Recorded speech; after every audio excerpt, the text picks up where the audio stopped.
At receiver, I know it's been talked about a lot. I try 17 to. players on the roster to start. How many ultimately do you want to see in the mix? It's probably going to be no more than 8. I mean, there'll be probably 4 outside receivers, and there'll probably be 3 to 4 inside receivers. That's the way it's always been. I don't know if it'll ever be more than that. You know, so I mean, that kind of leads into what I was talking about before.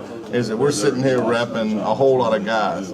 And so, you know, we need to start really fine-tuning on who we're repping, and now's the time. I mean, it's getting to be the point where we've already rep. I mean, the patience level that I talked about at the beginning of camp till now with new guys, that patience level is getting thinner because, I mean, at this point, with what we do offensively, you should know what to do. Does that apply the same at quarterback as well? I mean, maybe not the same as quarterback because, I mean, receiver and quarterback are different. I mean, you know, you're worried about what you're going to do. And we really limit each position on what they're going to do. And so quarterback's different because the level of reps that those guys have had different. I mean, Paul's had 2 years of reps, Ford's had a year and a half or so of reps, and Clint's had 10 practices. And so, I mean, I think it's a little different. Do these receivers learn in a way that if you needed one to go to slot from wide out to, you know, and back and forth, that they'd be able to do that, or do you want to keep them, if you're a wide receiver, you stay out wide or you stay in close?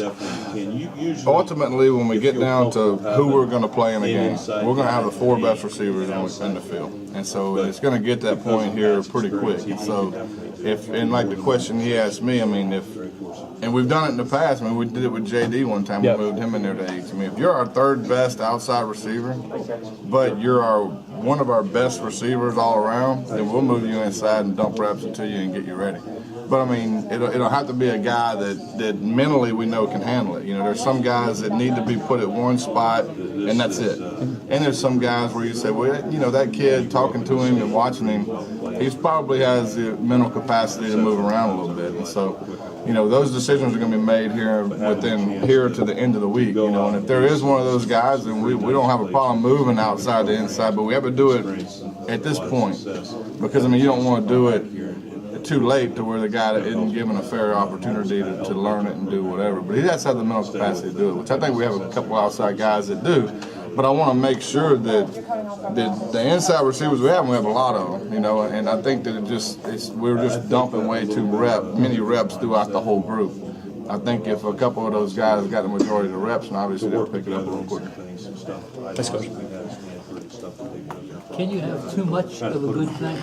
And by having so many We options don't. that you I don't promise you, we don't. Don't worry about that. We don't.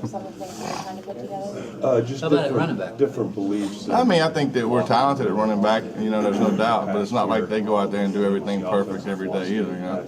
And so running back is a physical position too. It's probably the most physical position on the field. And so you need more numbers at running back than you do at any receiver position. I mean, you can have a receiver that plays the whole year. I mean, running backs they got to pick up blitzes, they got to get hit every play, they got to run in between tackles.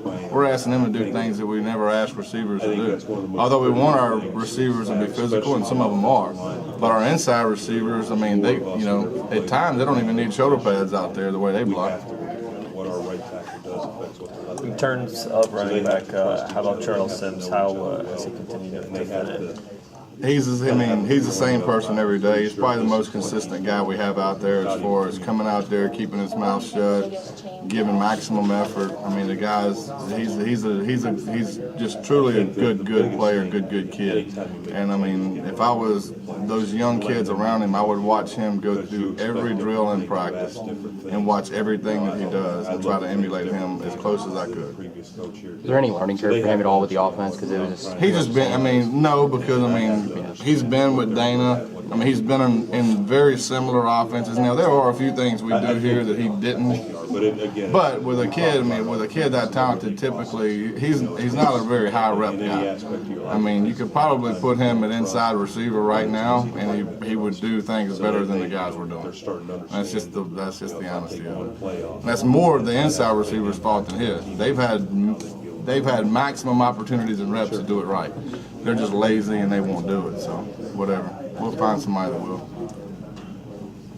Excellent, since they've been doing a really good job. Who, the inside receiver? With If you guys have any eligibility left in here, y'all could probably go out and do better than most of them. I'm an outside guy. Yeah. Well, with Sims, how? I mean, there's what he did at Houston, which I know is similar to what you guys like to do, but he was used pretty uniquely there, right? Yeah. Do you take a guy like that who has that ability and try to drop in here, or do you just take the player and put him in the offense and have him fit a specific role? I mean, right now he's fitting a role.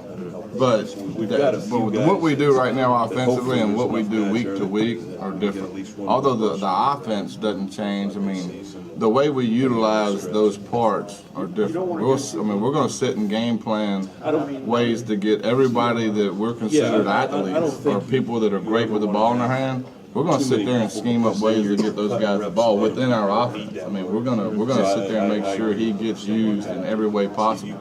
And it's not just him. I mean, we have a few guys like that. And so, but what we're doing right now is we're just repping, trying to create a base of the offense.